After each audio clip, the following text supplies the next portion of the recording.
日本縱貫嘅第16日。咁今日咧就會去呢個德島，原定咧其實應該係去名門嘅。咁但係咧，我琴晚喺度揾住宿嗰陣時咧，就發現名門啲住宿咧已經冇晒，跟住咧就最後就揀踩多10零公里左右啦，去埋呢個德島。咁今日就會由呢個高松去咗名門先，再去德島。如無意外咧，就全長90零公里咁樣。咁又講下啲天氣啊！而家咧你見勁陽光普照啦，但係其實咧應該聽日就會開始落勁大雨，因為嗰個颱風6號咧預計會喺好似今日好夜晚嘅時候咧，就會再鏟多次呢個沖繩，跟住就會向呢個鹿兒島方向進發。咁 suppose 咧啲風咧我就唔會食得好勁噶啦，咁但係咧佢側跟個雨帶咧，我應該都係會食到應一應嘅。咁所以咧我都仲睇緊個天氣預報，到底我有冇機會可以咧係聽朝早搭早船去咗呢個和歌山先。咁樣咧，我就可以，我之後嘅行程就可以安全好多。今日估唔到一路都係逆風，同埋都好逆風，係啲風誇張到咧，頭先係有啲側風，將我連人帶車吹側咗半米。好彩側跟冇車啊嗰陣時，如果唔係就炒咗啦。係邊度咧？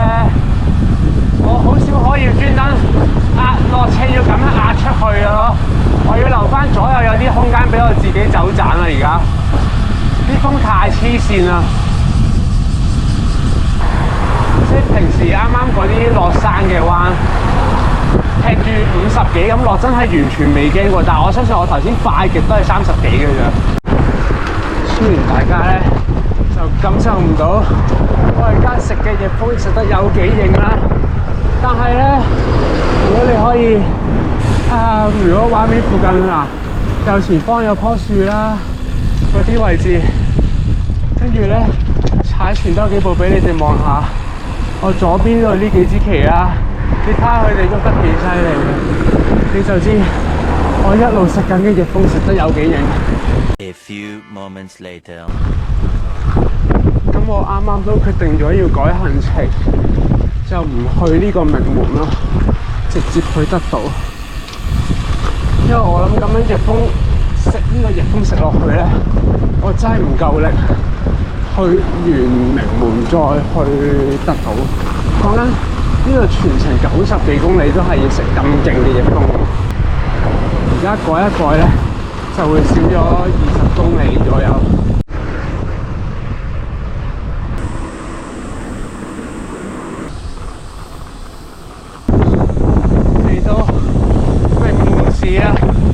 德島縣名門市啊，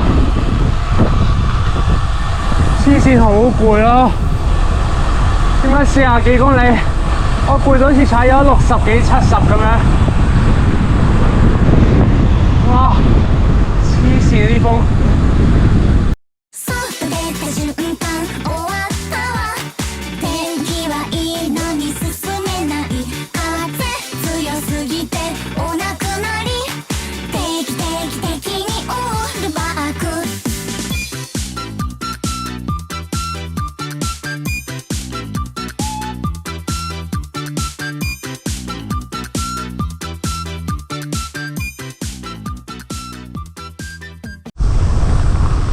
而家咧，我諗我就入咗一座山喺度，下緊山啊！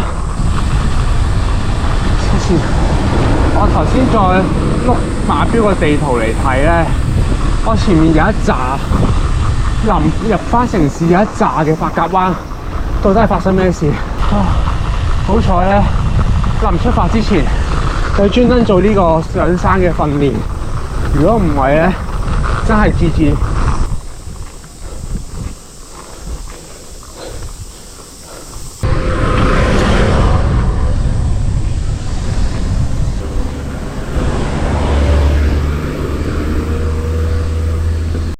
應該前面嗰度就係個頂位啦。黐線，呢座咩嘢山嚟㗎？大麻冰會，呢度有個啲神社仔。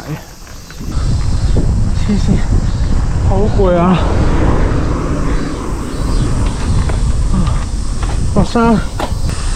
落山又唔快得喎呢度。因為佢 keep 住一路都係啲髮夾彎嚟嘅，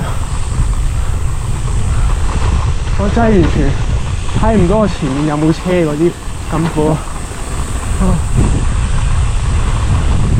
有啲似咧，你踩大帽山波波，喺個波波落翻去蓮姐嗰度咁樣。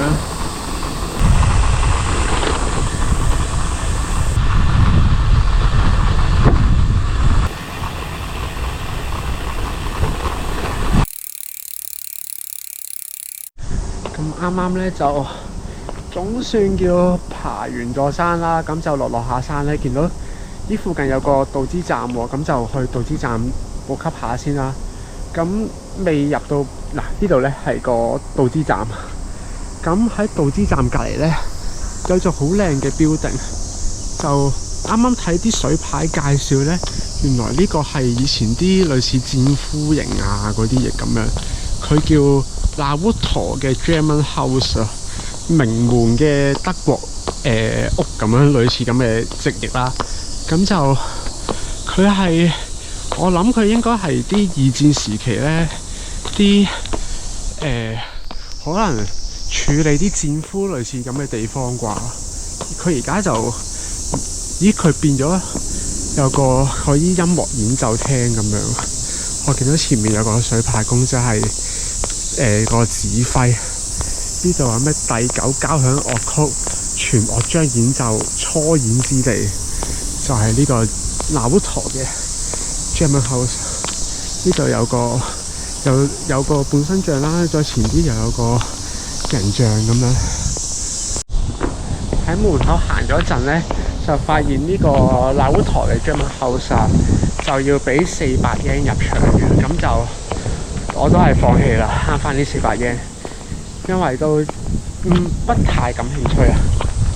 俾大家望多次佢正門。如果你對音樂嗰啲好有興趣，就離開名門呢附近都可以過嚟行下。唔講咁多，我要去補給下先，飯都未食啊，陰公。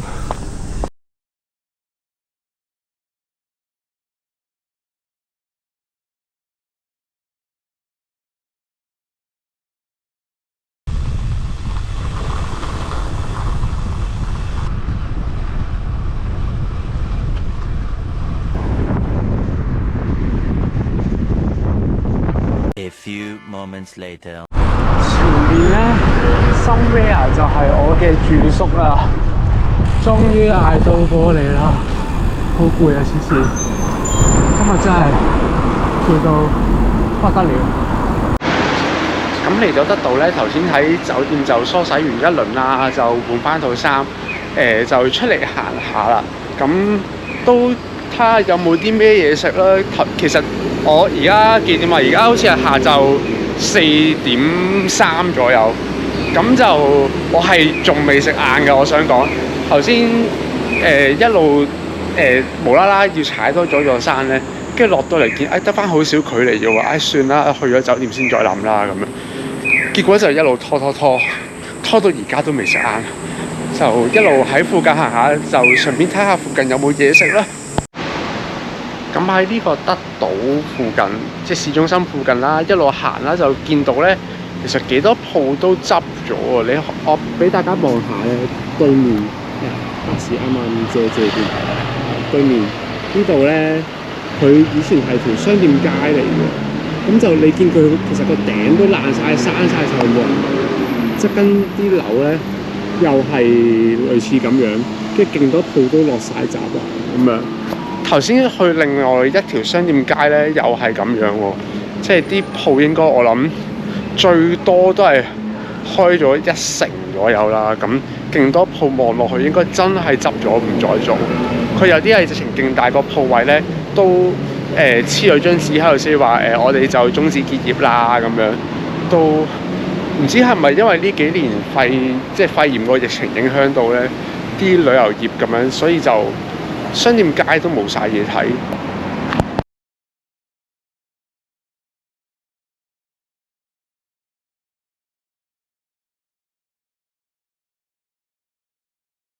The next day.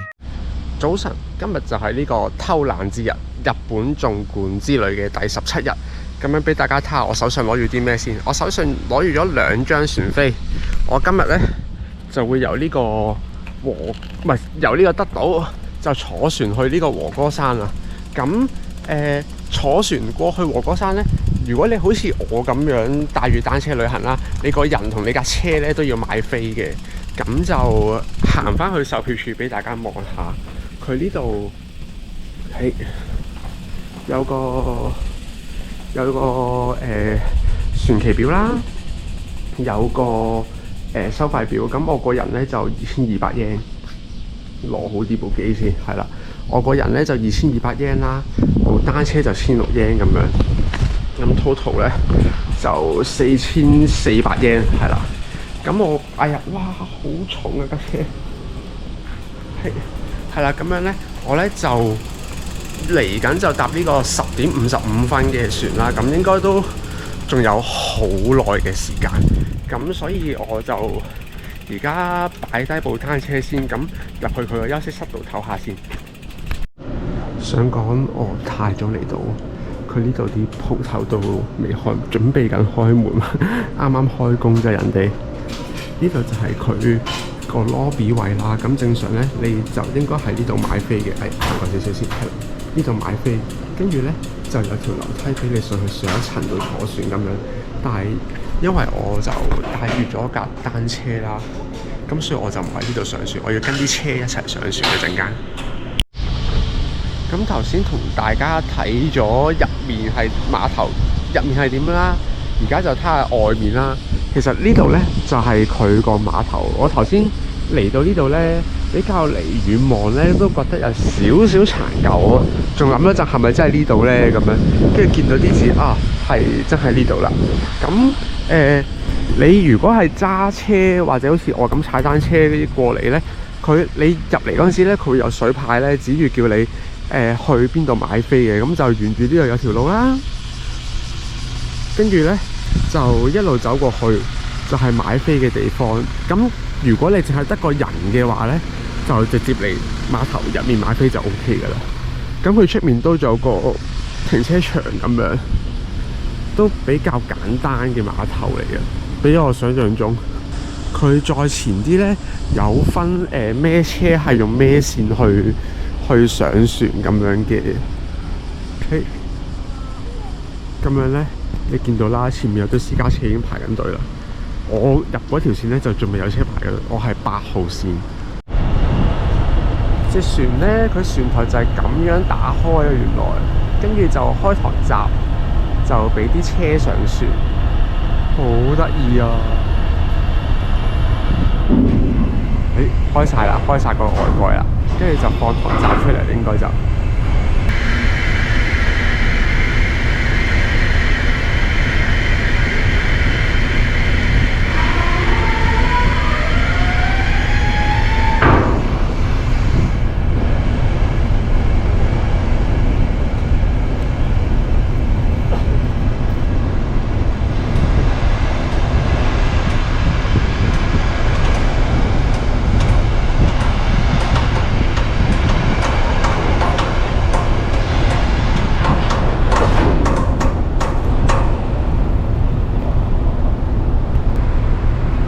開晒台閘，唔知係咪要放咗入面啲車啊？係啦，放咗入面啲車出嚟先，跟住先到我哋上船。我估陣間都係私家車上咗先，我呢啲單車最後都係左攝攝右攝攝咁樣。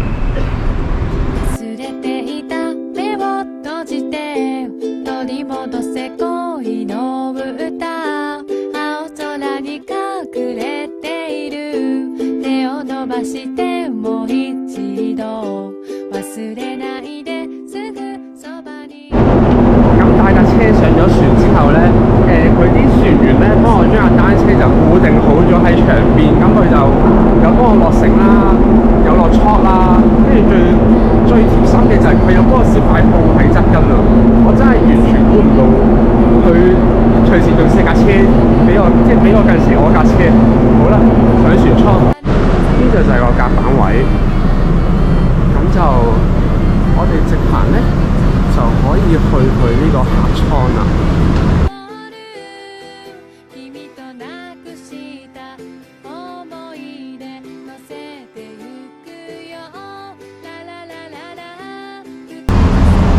再上一層係去有個展望台啊，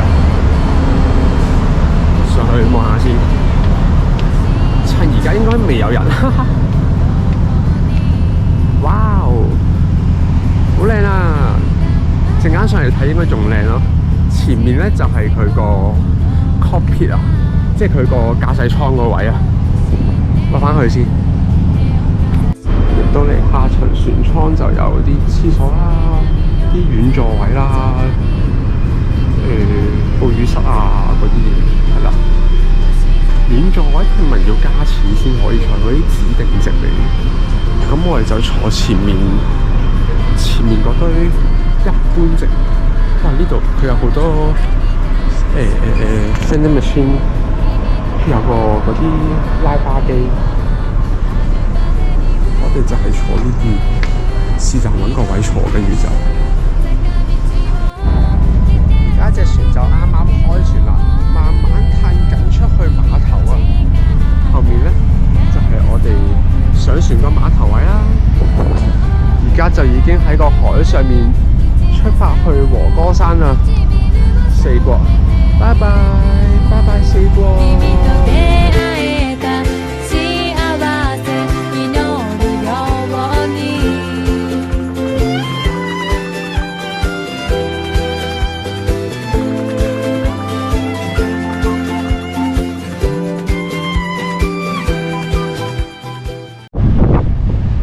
坐咗2個零鐘船左右咧，我哋又見翻本州啦，離開咗四國好遠啦。我哋呢度已經去到和歌山啦，嗰度塔板上面咧有個位寫住歡迎嚟到和歌山。落船啦，已經嚟到和歌山啦，我哋。咁而家我嘅行程就係去咗酒店嗰附近先，睇下可唔可以 check in 咗先啦。咁今日嘅行程就係冇乜行程可言嘅，而家就下晝2點3左右啦。咁喺頭先喺酒店 check in 咗啦，又執一執啲行李咧，咁又出發。而家就去呢個 JR 嘅和歌山站，咁就去。我想去呢個貴志站，因為嗰度咧，我睇上網啲資料啦，就見就話係一個用貓嚟做主題嘅車站啊！到底我今次去呢個貴志站會唔會真係見到有貓呢？終於行到嚟和歌山站啦！而家咧就去和歌山站買咗飛先。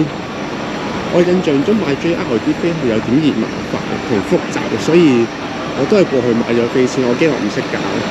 好得意啊！呢個就係我坐嘅車啦，影低佢先。好短啊架車，好搞笑啊！佢呢個咧扮嗰啲埃及嗰啲，佢側邊有佢幾代貓站長嘅相，行落去影埋成架車前面先。仲有幾分鐘就開車啦，其實佢。咁我睇下趕時間上咗先。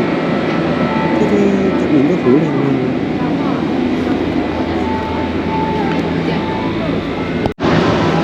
再睇下佢架車入面有其他啲咩咧？有好多呢啲裝飾，呢啲有佢啲類似相反嘅嘢。A few moments later， 嚟到呢個貴志站啦，超多人。哇！見到站長啊，貓站長2世喺度啦。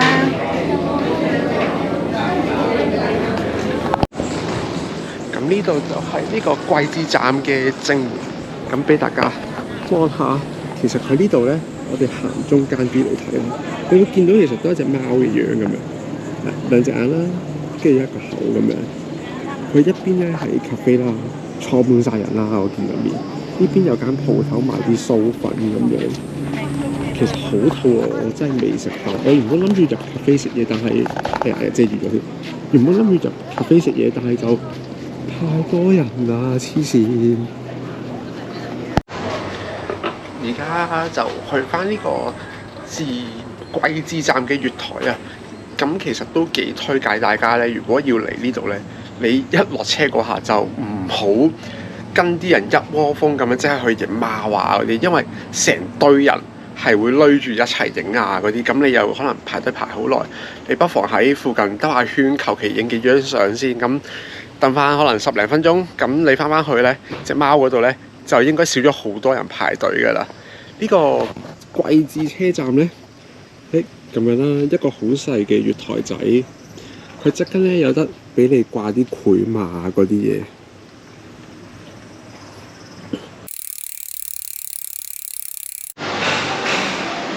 咁離開咗桂枝站啦，就翻嚟呢個和歌山市呢邊。咁去到而家6點幾啦，咁我就諗住揾地方食飯啦。但係結果咧行咗一陣咧，都好似冇乜地方食飯咁樣。可能禮拜日咧啲鋪頭都冇開比較多。咁又咁啱得咁巧，頭先咧俾我喺附近咧揾到有間當期，咁而家就決定翻去當期嗰度買下嘢食，咁就搞掂今晚嗰餐佢啦。今日其實係一個休息日，咁聽日都會係一個休息日，咁就我哋聽日再見啦。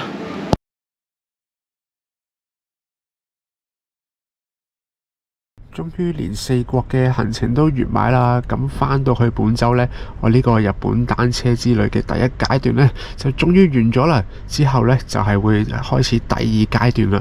咁如果大家想繼續睇我呢個日本單車之旅之後會繼續去邊度踩呢，就可以 subscribe 我呢個 channel 啦。咁啲單車旅行嘅片呢，都會慢慢再 upload 上嚟噶啦。我哋下條片再見啦，拜拜。放膽試一次出走，縱使看不到以後，這一秒可否放開手，抱擁你的每處傷口，遇困難時仍並未罷手，不管天高與地厚。